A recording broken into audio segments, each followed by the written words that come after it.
তার কারণ কখন যে কোন সময় কোন বিনোদন মিস করি এই কারণে কিন্তু ঘুমাইতে ইচ্ছা করে না। কালকে একটা ভিডিও দেখলাম, আমি সঙ্গে সঙ্গে ভিডিওটি করার চেষ্টা করেছিলাম কিন্তু সময়ের অভাবে কিন্তু ভিডিওটি করতে পারিনি।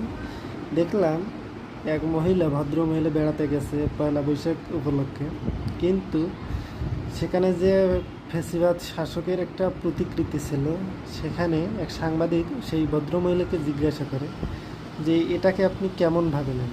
তখন ওই ভদ্র মহিলা বলল যে এই ফ্যাসিস্ট শাসককে নাকি তার নিজের শাশুড়ির মতো লাগতেছে। আমি যদি সেই সময় সেই জায়গায় থাকতাম অবশ্যই তাকে জুতা দিয়ে মারতাম। তখন দেখেন, সেও কিন্তু একজন মা, সেও কিন্তু একদিন না একদিন শাশুড়ি হবে। তার কাছ থেকে তার সন্তান কী শিখবে?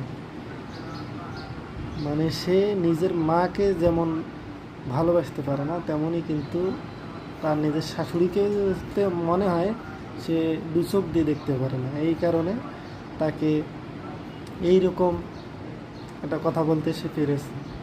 তখন দেখেন, নিজের মাকে যদি কেউ ভালোবাসতে পারে তাহলে কিন্তু অন্যের মাকেও সে কিন্তু সেম ভালোবাসাটা দিতে পারে। আসলে প্রকৃত শিক্ষা সেও পায়নি, আমরাও পাই না, সমাজ আমাদের দিতে পারে না। এই কারণে আমাদের এই সমস্যা, এই অবনতি।